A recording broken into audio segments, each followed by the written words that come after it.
I am going to present my thoughts on temple economics.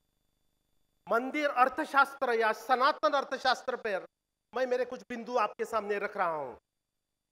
हमारे भारतवर्ष में in our India we have as many as 2 million temples. Now these 2 million temples are not just places of worship. It is the place, it is the house of our lords, house of our gods. And these temples also have a role in the socio-economic, cultural and the spiritual fabric of the country. मेरा देश अगर भारतवर्ष अगर बन रहा है, बन सका है या विश्वगुरु बन रहा है, ये सिर्फ हमारे टेम्पल्स या हमारे देवालयों की वजह से वो बन रहा है।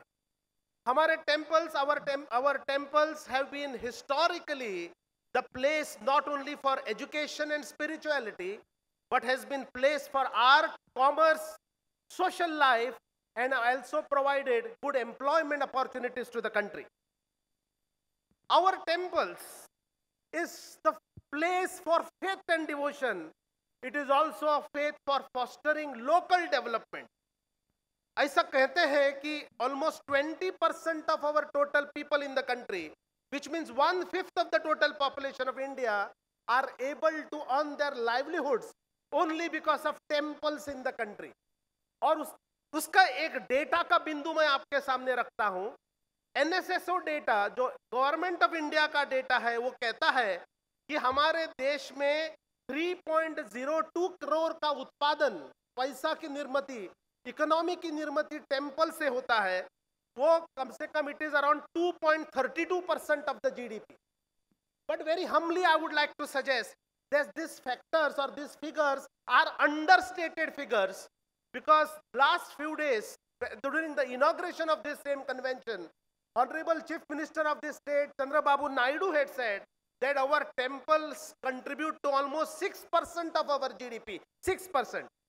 And I believe with economic data that Chandrababu Naidu's figures of 6% is close to correct, and it cannot be around 2.32% as NSSO was saying, which means 20% of India or 1/5 of India is generating employment opportunities based on temple, and it creates employment to almost 35 crore Indians in the total population. ऐसा कहते हैं कि India में जो tourism होता है, जो पर्यटन होता है, 65% of the total tourism in the country is because of temple tourism. उसमें भी और एक बिंदु मैं आपके सामने रखता हूं। Out of the 65% tourists which go around in the country, 55% are Hindus, which means our Sanatani tourism, our Hinduism, our Hindu tourism is contributing to almost 55% of 6 lakh crore GDP which the India is generating. Now, out of which, if I am saying that 55% is coming from Sanatani tourism, 87% of it is only from domestic tourists in the country, and that means only 12% of the tourists are foreign tourists which are coming to India for Sanatani tourism. I will now give you some good figures. It says that social tourism के लिए अगर हम लोग जाते हैं, social पर्यटन के लिए, घूमने के लिए जाते हैं, तो 1 person spends around 1068 rupees per day per person. अगर हम education tourism if you go, our spending is almost 2286 rupees per person. But on the contrary, अगर हम धर्म के लिए पर्यटन करते हैं तो 2717 रुपया, 2,2717 rupees is our expenditure per day, which means even if I calculate roughly around 3,000 rupees per person per day, total amount of expenditure made by Hindu Sanatani tourists to the economy is 5 lakh crore rupiah, which means out of 6 lakhs crore rupees which religious tourism is generating, 5 lakh crore rupees is generated in the GDP by Sanatani or Hindu tourists, and we must really be proud about this. Now let me give you few examples कैसे tourism ने और धार्मिक पर्यटन ने हमारे देश को बढ़ावा दिया है। मैं आपको अयोध्या और आगरा का एग्जांपल बोलता हूं। आगरा का ताजमहल देखने के लिए साल में 13 करोड़ लोग जाते हैं। 13 crore people visit Taj Mahal every year. लेकिन हमारे अयोध्या के रामलल्ला के दर्शन के लिए जनवरी से सितंबर only 9 months 14 crore tourist visited Ayodhya. 14 crore tourist ने अयोध्या को देखा है।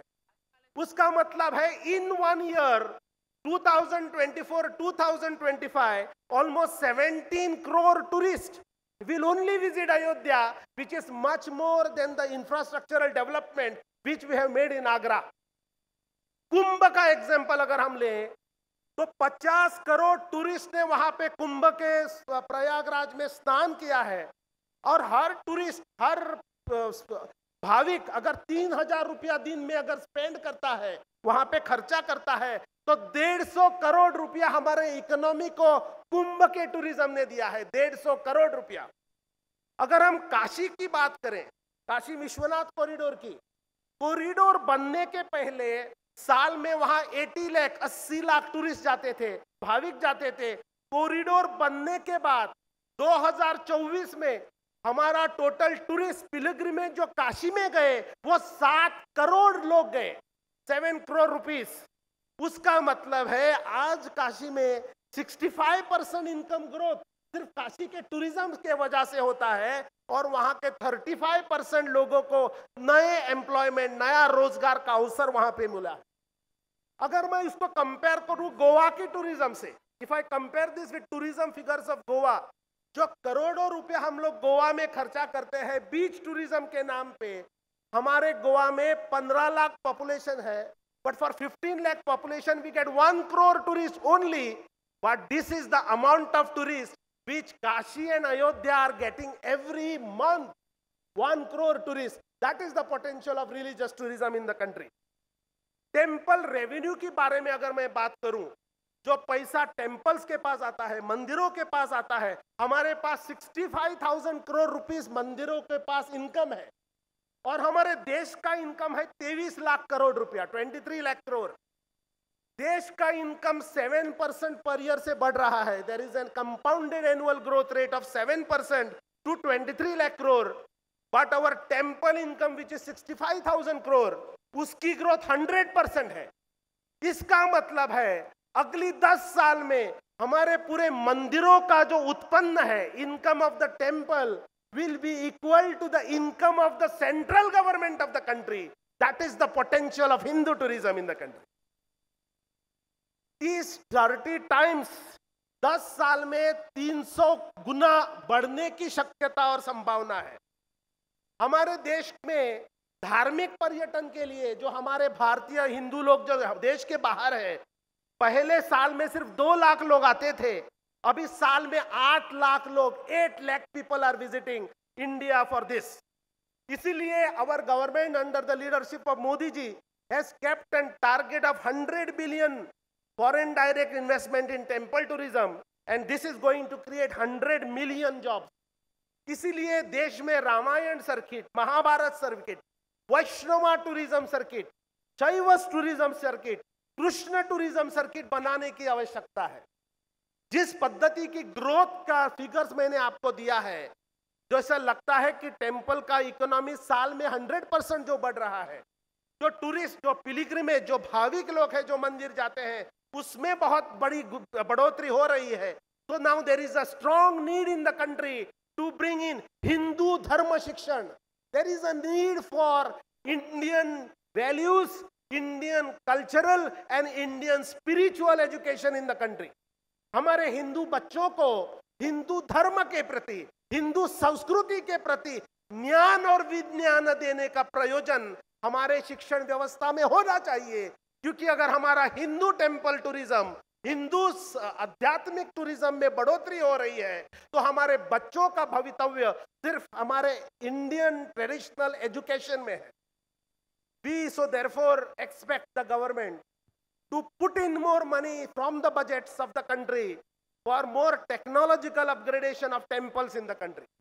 We don't only need infrastructural development, but the main need for the country like India with such a beautiful growth potential is to bring in Hindu education in our educational system, so that every Hindu who is a proud Hindu, born in this country will benefit from Sanatani tourism in the country. Jai Hind, Jai Sri Ram.